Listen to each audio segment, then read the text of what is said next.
Hello, everyone. Good afternoon. Good morning. Why did I start with afternoon and then morning? Whatever. Good morning, good afternoon, good evening, anywhere you are in the world. My name is Ola Ofime. I'm your host. I have a co-host. She will appear soon. I'm your host for today, and this is Business Analysis Simplified. Welcome to another. It's a net new episode, so welcome. Um, in Business Analysis Simplified. Oh, wait, I lost my manners. Sorry, forgive my manners there. In Oh, sorry. Okay, so again, forgive me. You already know that I cannot multitask. I'm trying to pull in my co-host, my BFF, my business partner into this show, and at the same time, I still want to talk with you. So bear with me. If you see me doing this, is because I want to pull her in. But again, I was going to ask about your week. Hope you had an exciting and hope you have great things planned for your weekend. I do. It's going to be an amazing weekend. Uh, hello. Good Hi, morning, Ola. How people. you doing? I'm doing fantastic. How are you doing? I'm doing great. Nice. Did Yeah. I just hear a little bird say that, oh, I can multitask? I said I cannot. I said I cannot multitask that, but I'll try my best as I'm talking with our audience. I'll try and pull you in, and at the same Mhm. time, I'll still ask them how their week was, Right. and then prepare them for what we have planned for today. So, how was your week? Hope Oh, you had a great week. yeah, my week was awesome. It was fantastic, actually. And I wanted to say I'm looking for the weekend, but the weekend is already here anyway. And somehow, the days just flow into each other and ends up being a great one. But yeah, it's been great. Awesome. Okay, so I just welcome our audience. Today's topic, you guys should wait for it. It's a little, it might freak you out, but bear with us here. Today's topic is data flow diagram. Data Mm-hmm. flow diagram. I know someone would already say, "Oh my God, what are we doing with data?" Data is important, just so you know, you have data all around you every time. Information is data. Data Yeah. is information. So maybe as against using data, we could say information. Mm-hmm. Information flow. Information flow. Yeah, how How information and flows. like that?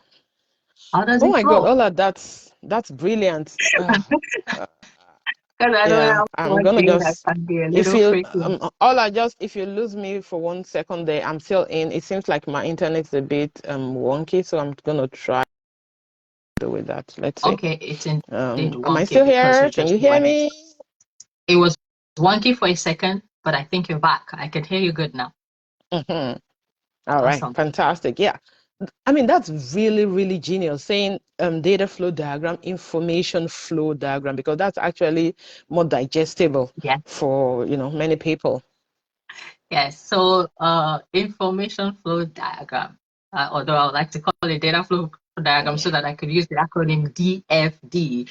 It's All another, our just acronyms. like it says, just like that phrase implies, it's a data-centric technique, right? It's more used by data analyst or data administrator, but some of the time business analysts find themselves using that technique as long as it serves the purpose, it suit the purpose for which they want to use it for. So Oh, remember, we're yeah. talking about business analysis techniques and how we could apply those techniques and those concepts, all the principles of those concepts to our everyday living. So first, let's talk about how organizations use data flow diagram or information flow diagram in Okay. organization, and then we'll circle back to how it's Mhm. applicable to everyday living. Okay, Yeah, so absolutely. during, during software development, there's something, okay, so let's backtrack a little.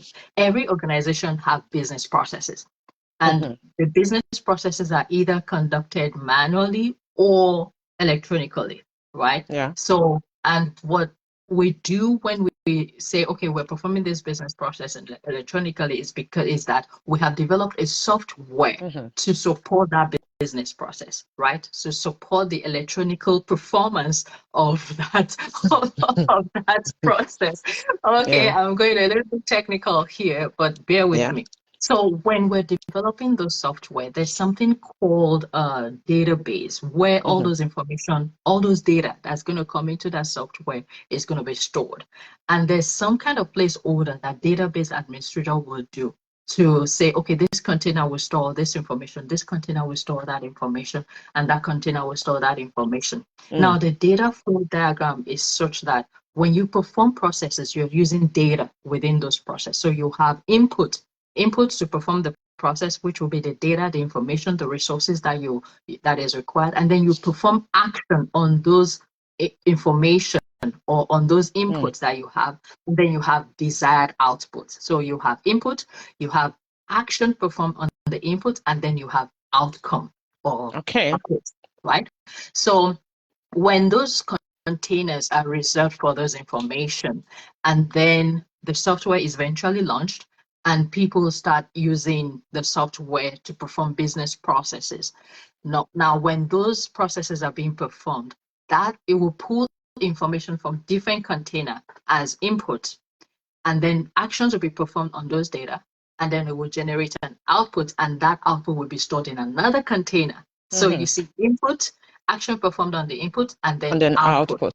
Okay. So Perfect. that's how data flow within a Okay. system, right? And Yeah. a little extension to that, which was an example that I gave in the short video that we usually present every Wednesday. If you haven't seen that, go find it on our Facebook, on our Instagram page, Yeah. Our everywhere YouTube on our channel. social media platform, you'll find it about data flow. I used an example of a library management system. We all have been to libraries before, one time or the other, to Hopefully, borrow books. hopefully, all are. Hopefully. Yes, yes, we have. If we've gone through the four walls of schools, we would have been to library to borrow books. So that process of borrowing books, yeah, is it pulls information from different container within the system. So it pulls information from user accounts because you have your Yeah. account stored in a portion of that software, in the database of that software. It pulls information from that database, and then it performs action on that information, and then you eventually find that you have books in your hands that you have borrowed. In this digital Output. age, you eventually find that you have borrow books apps. You have that digital version of that book Yeah.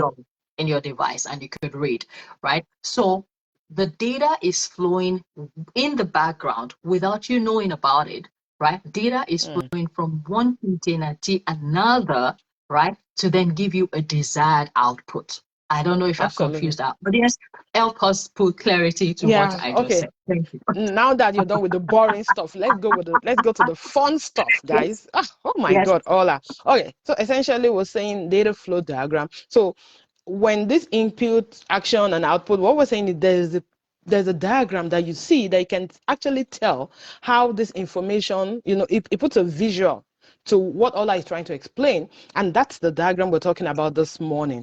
And again, there are two things that quickly came to mind when Ola was talking. But the first one is I'm going to use the same example you use for the digital library, but for a physical library. Because I know that in the library that we go to, there's something that, well, we go to a couple of libraries, but there's one particular one that I love the most, and I'm beginning to see that in other libraries too, is, for instance, when you borrow the books physically, when you take the books, on your way out, that's where they've positioned the scanning machine. They didn't put it in the corner of the room. So somebody must have looked at the blueprint and said, okay, if people are going to be checking out books, you better put it at the entrance. Or they're going to, yeah. So that if somebody had put it in the corner, they'd be like, no, this flow is not looking good, because you don't expect people to, go from the inside, the beginning of the library, and then have to walk all the way in, check their books, and then walk all the way out. Yeah. What we assume is when you get into a library, you just, navigating your way, taking your books, and then by the time you find yourself at the other end, you're ready to, exit, and then you can check out your books. But what I actually wanted to talk about was the fact that, would you believe, Ola, when you want to return those books, most of the libraries have a return port outside the library, even if the library is closed. Yep. So all you need Absolutely. to do is just put your books in there, and then it checks it in itself. right? Hmm. And I think that is brilliant. Oh, yes.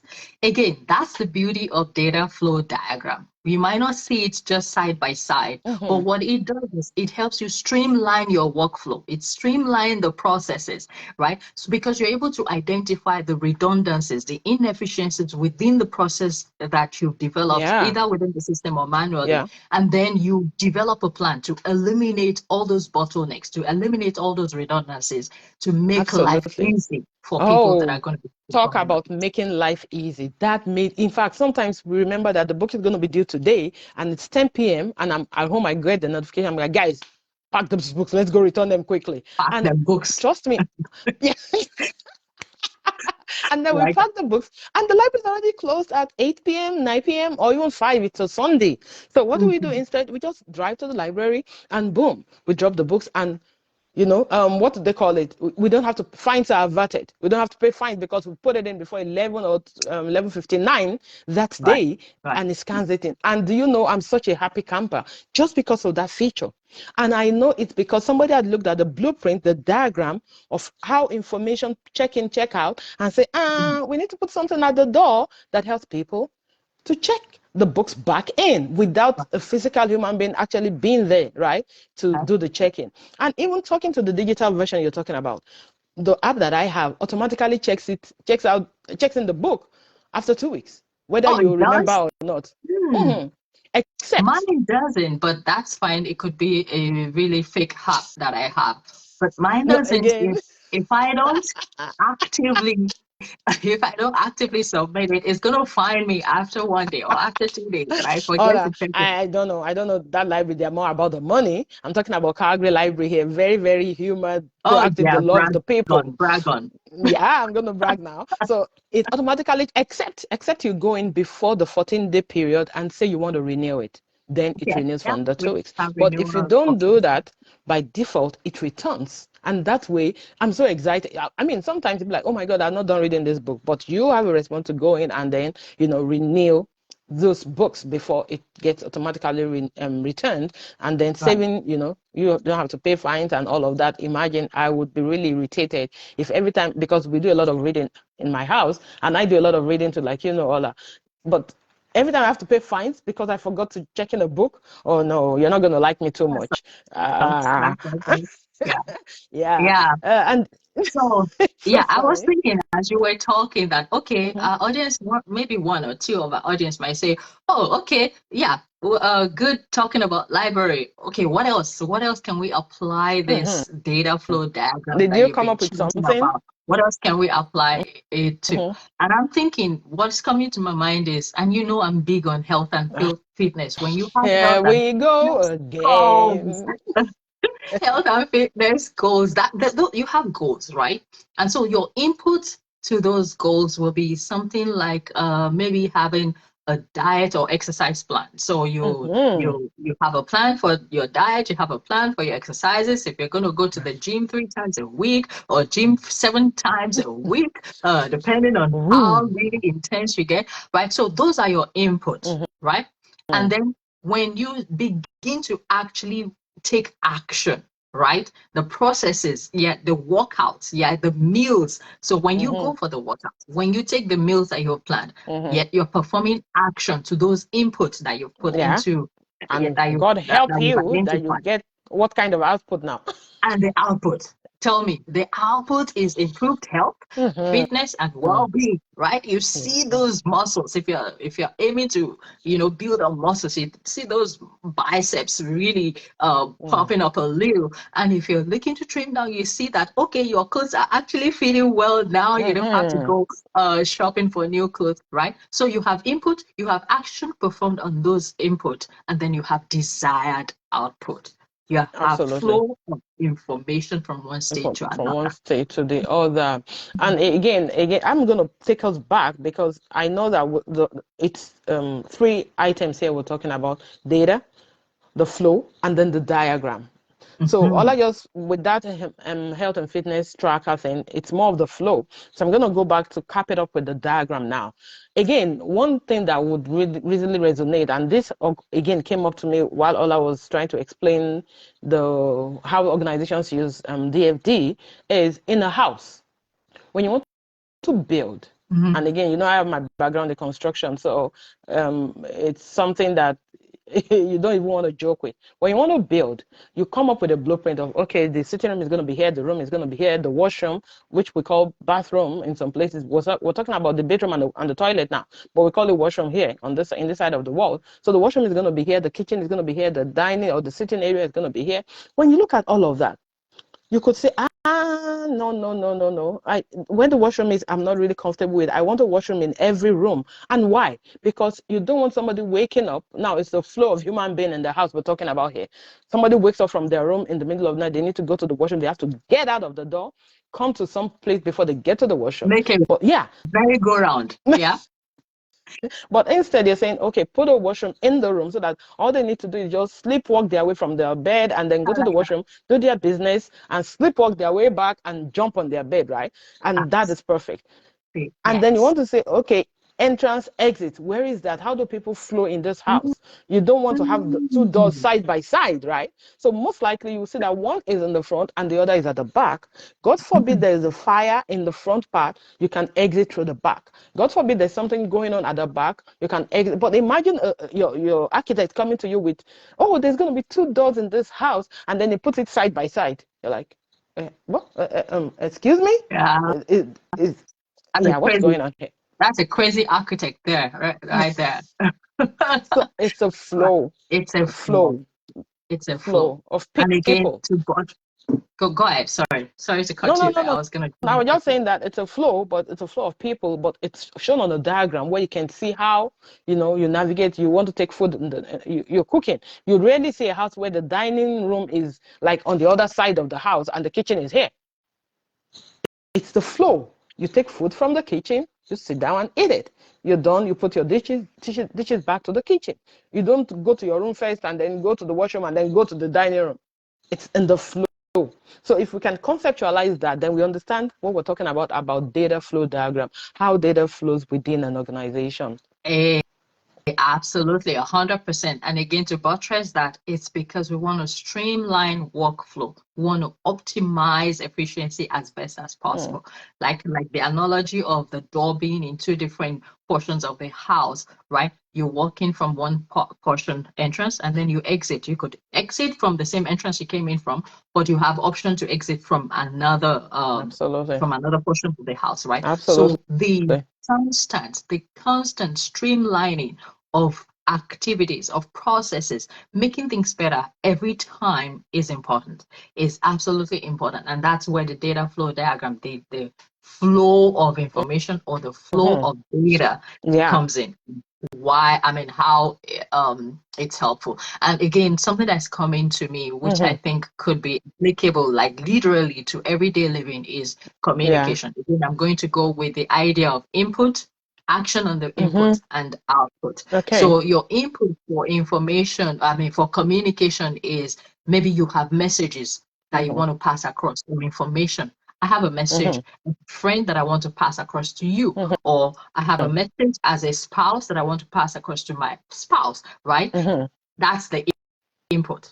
And then the process is the action that I need to take for that, on that information or that message, is to actually have a conversation, to have interaction. I am not, except I am insane, which of course a little, some of us have a little bit of insanity here and there, eccentricity. Except of course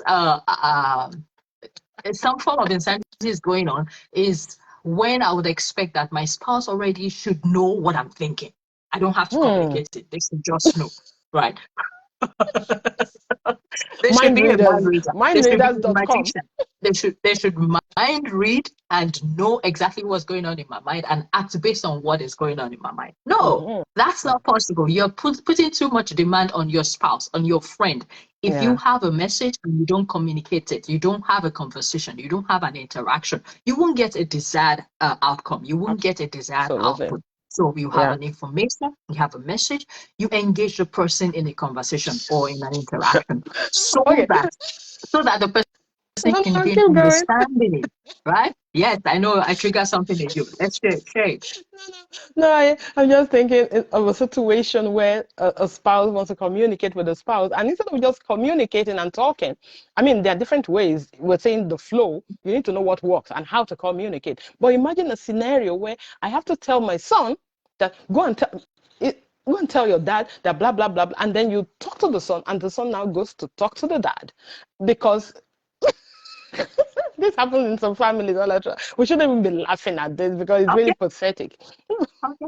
But I just can't help myself. But it does happen where instead of telling A going to B and saying this is what I'm thinking, this is what we should do, no, A goes to C and to E and to F and to G, and then expecting that one of those would come back and tell B what's going on. And that doesn't make sense, guys. We need to do better with our communication. We need to do better with the flow of communication, Yes, right? We need to do let's better. streamline it. Let's Yeah, streamline it because if we don't, information get lost. Information are misunderstood if it goes through absolutely. other channels, like as Yeah. against going directly to the person you want to convey the message to Mm-hmm. and you want them to act on it. Mm-hmm. If you don't go through that direct flow, that direct conversation and interaction, and you Yeah. go about the other way, like merry-go-round, like you're waking up from the room and walking around the house to go to the washroom and then getting back to your room, like KDO said, right? Information is lost. Your It's sleep is lost. lost, It's lost. right?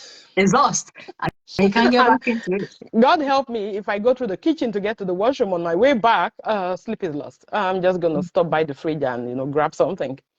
Yeah.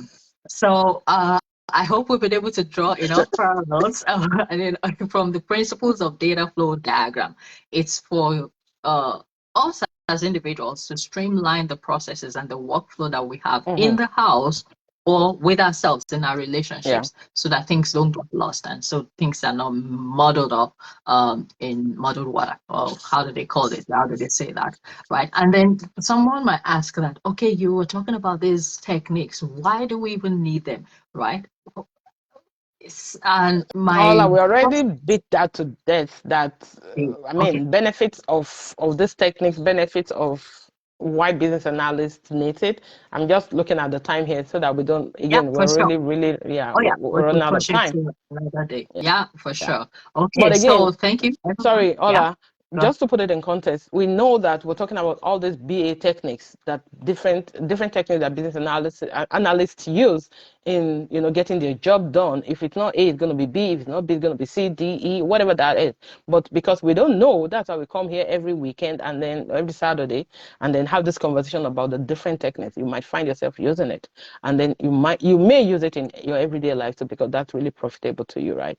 yeah. So there Because you go. what's the use? I was going to say, because what's the use of uh, business analysis if you cannot help individuals? Because first you have to Absolutely. help yourself Absolutely. before you can help organizations succeed, right? Mm-hmm. So our encouragement is to apply these techniques, the principles of these techniques to your everyday life as you see them necessary, as you see them, as you require these techniques, pull Absolutely. here and there to better your life so that you're living a purposeful life. You're living an intentional life Oh, and you're achieving, yeah. yes, and you're Music to my achieving your, ears. yeah, and you're achieving your purpose per time. So borrow bits and pieces from all of these techniques to better your life. And if you then decide, as against just helping yourself, you want to help organization, you already know that you have a plug in me, in KDO. Reach out to us, DMA, DMKDO.